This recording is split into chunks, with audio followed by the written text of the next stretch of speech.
Hey guys, this has been my EDC carry for going on about 2 years now. Sauer P365 and a holster, profile holster. I changed out their plastic clip for soft loops and then added the sidekick to it. So I had a company watch my YouTube video review of this holster. They contacted me and said, hey, we're an Amazon store and we have a holster, and would you be interested in taking a look at it? And they sent me the link to their Amazon store, and this holster looked a little bit different than what I've ever had, and I don't see too many videos about this type, so I said, yeah, I'd like to do it. So this is the box that comes in, just your typical Amazon box. You can see here that they have it for Glock 17, 43, 19, a couple different Smith & Wessons, the Hellcat, and a couple Taurus models. Gun and flower holsters. So let's get this cut open and we'll see what this is about.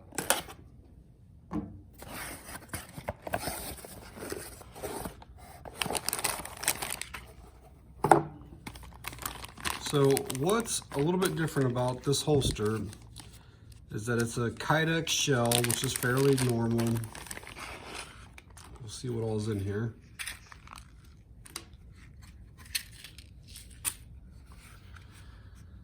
But it's leather wrapped on the inside of it. I personally have never owned a holster like this. I know this style has been around for quite a few years, but they were kind of expensive. So right out of the package here, it does feel fairly nice. I'm looking at everything. Everything is nicely buffed and polished. The Kydex does not feel like junk or garbage. It has adjustable retention. There's a nice rubber grommet right there. The clip is plastic.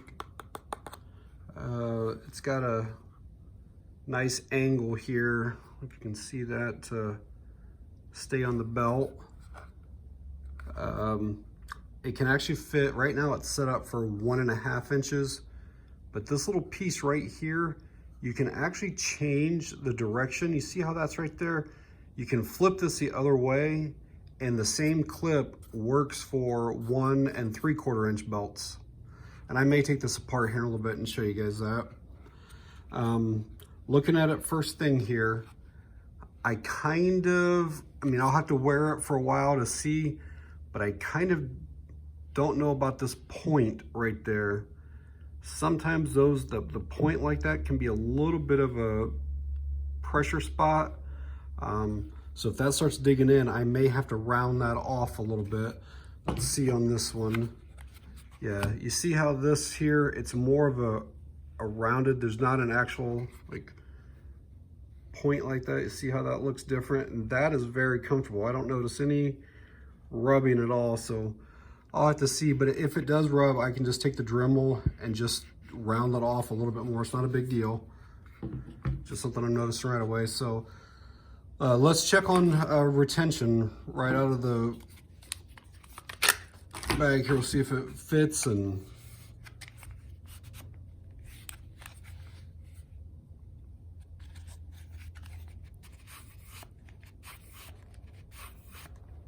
that probably needs a little bit tighter for my liking. Actually, it's pretty decent though. So just so everybody knows, I am working with an unloaded pistol here. Nothing there. Nothing there. So it actually draws very easy, but the retention is very, very good. I thought I was gonna have to adjust that, but it's actually really good. So some of the requirements for me is first thing is that a quality holster needs to completely cover the trigger guard area. And there is absolutely no space through there at all. And that comes up real nice. You can still get to your magazine release. I also prefer a full sweat shield. One of my complaints with some of the other holsters I reviewed is that they'll stop like right here, and the slide in the back here will still hit my body. This does have a full sweat shield, so kudos on them for that. I really like that a lot. And then the retention, it has to have really good, I like adjustable retention. Not every holster has adjustable, but as long as it's good retention, it doesn't have to be, but this does have adjustable. But that's there, I finally got it to shake out right there. But let me tighten that just a pinch here. So they do give you an Allen wrench. I'd almost prefer all the screws be just like standard Phillips or whatever, but they do give it this. And then basically once you have your stuff adjusted, like once I set this one up, 2 years ago, I've never adjusted anything on it again. So it's not a big deal having a different screw. But let me just turn this a quarter turn and see what that's like. Yeah, that's pretty good just there. I mean, that's not going anywhere. So I like that. So just in this video, I've already probably put this in and out 10 or 15 times, and it is completely silent. And the benefit of having that leather on the inside is that it's not going to scratch up the slide. Some people don't care. They're like, it's a tool, it's a gun, it's meant to be scratched up. But sometimes when you're paying, like I think I paid $500 or so for this gun, and there's a lot that are a lot more expensive than this. You hate to have a bunch of grooves and scratch marks on the slide because of your holster. And I don't know if you can see down in that, but that is super, super soft. You can also see here it's got like the tall sight channels, so that if you wanted to run aftermarket sights, that wouldn't be a problem at all. Overall, like it's a really good fit. So here's the best part about this, is that these are like just over $30. They make some without the leather for like 20 bucks. So great price on these for what you're getting. The way this one here is outfitted, it was well over $100. Even if I would have went with just the standard black, I think it was 65 or something close to that. And then the soft loops are like, I think 18, and this is probably like another 10. Again, I didn't have to get the soft loops, it's just what I prefer. So, I would probably get a different clip on this if it were me. I don't like plastic clips. It's just my opinion on them. I've used them before, and I used to use all the Vetter holsters that had the metal clips, but like the DCC, the monoblock, that would be a good one for this right here. And I think you can get them for like $5 or something like that. So for like 35 or 40 bucks, you would have a rock solid holster here. But yeah, this is really high quality stuff. Now I will wear this for a week or so. I'll give it a good chance, see what this clip is like. And I'm gonna go ahead and take this off and kind of show you some of the stuff with it. So just by loosening this screw right here, you can change the cant on this from like a -5 to 20 degrees. So it's got a pretty good range on that. I typically go just about neutral though, on my appendix carry, but you can change all that right through there. So you can see it, there's like these little notches or teeth that are here, and also ones that are here. And so when it came, it was basically kind of set up like this here, and that's for 1.5 inches. And if you want it to be the 1.75, you basically just move it up to the highest notch like that there. You see where, like, if you want 1.5, you can set it up there and then go all the way up. So it's actually pretty ingenious. I like that idea on that. Even though I don't really care for plastic clips, I do like that design. And these are just standard holes, so you can put any type of clips on there that you'd like. Like I said, my recommendation would probably be either soft loops or the DCC, the monoblock one, the metal one that's like the 2 clips that come down.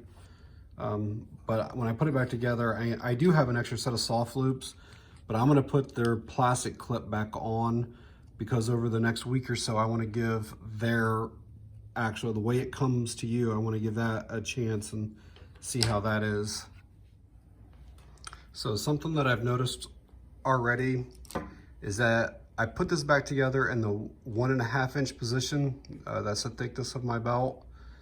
And when I went to put it on to see how it fit, see how it felt, I could not get this to stay on the belt at all. And I'll show you here. I have 2 of these exact same belts. And as I go to push it on, it does not want to go. I have to like really like manually fit it in there. Now I got it. Now it's in there. And that thing will not go anywhere at all. I mean, it is rock solid.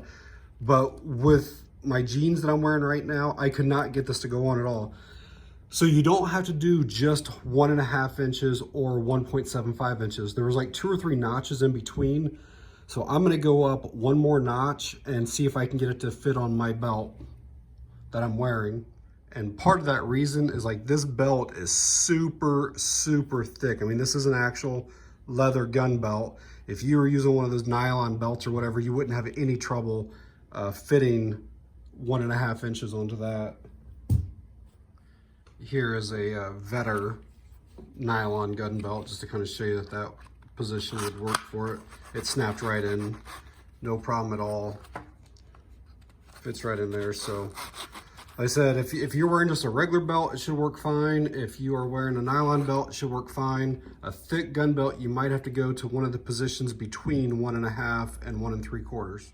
All right, I made an adjustment on that little piece right there behind the clip. And you can see there's still more room that I could go up with that. Again, if you had a wider belt, that's where you'd have to go. But there was like 3 or 4 different notches that you can go with that. And we'll see if this thing fits on here now the right way. Yep, it snapped right in. I only went up 1 notch, and that's a pretty good spot. It's catching on stuff real good. It's underneath down there. So yeah, that's a nice fit right there now. Here's the fit from the front. And again, it's nice and snug up against the belly. Nice and secure on the belt. There's the side. Again, maybe sticks out a little bit further because it doesn't have a claw attachment, but it really isn't much at all. And I'll put another shirt on over top of this in a bit, but just kind of wanted to show it with the white shirt so you could see it here. You know, easy to draw.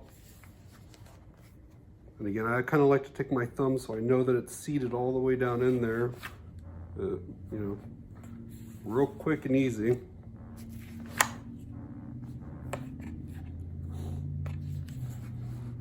And I'll do it with this hand out of the way just so you can see that that hand isn't really doing anything. I'm used to grabbing my shirt and lifting up when I practice. That's why my hand comes across like that each time. But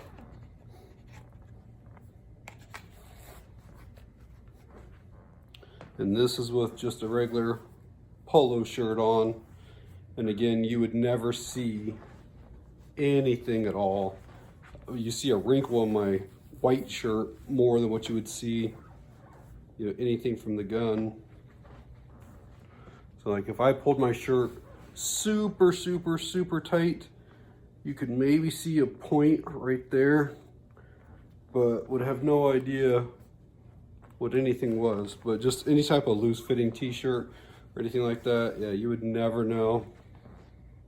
So overall, I'm pretty pleased with this holster.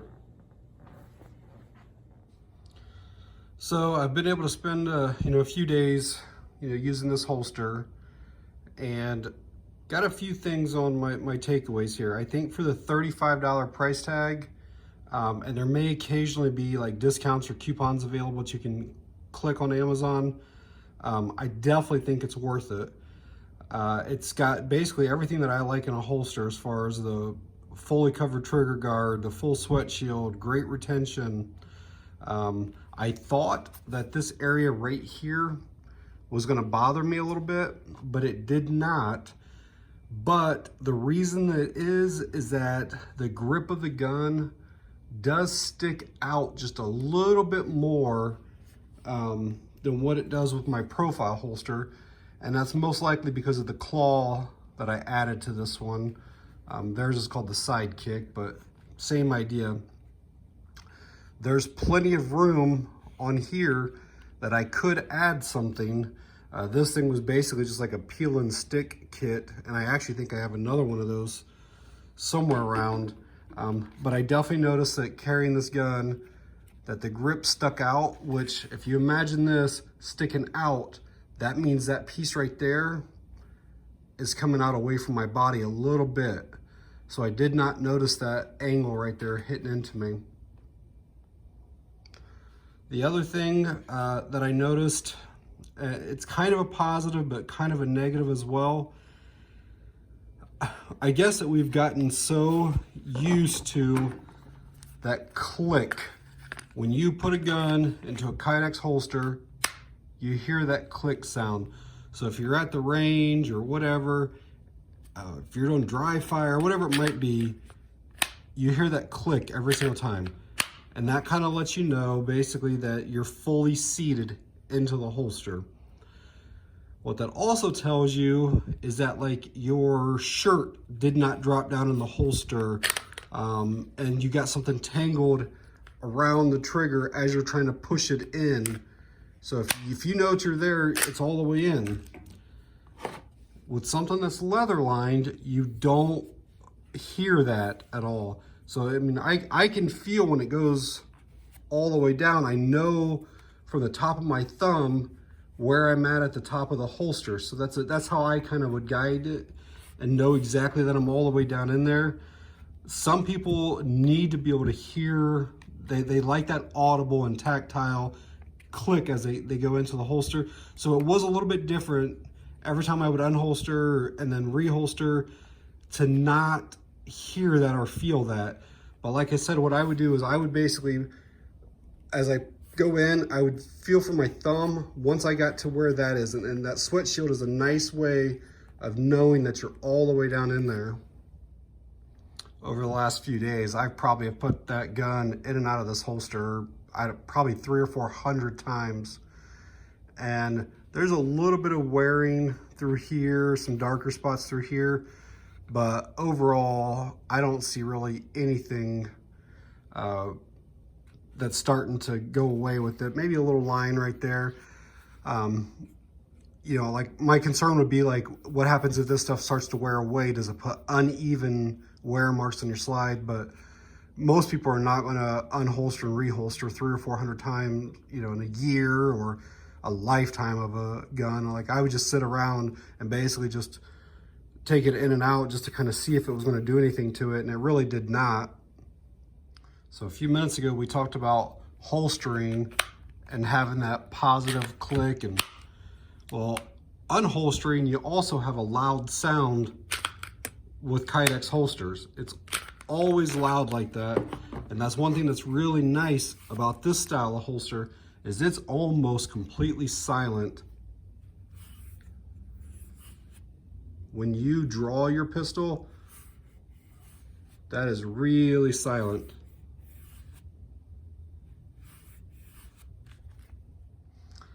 And yeah, I'm definitely impressed with it, especially at that $35 price point. I think it's really hard to beat it.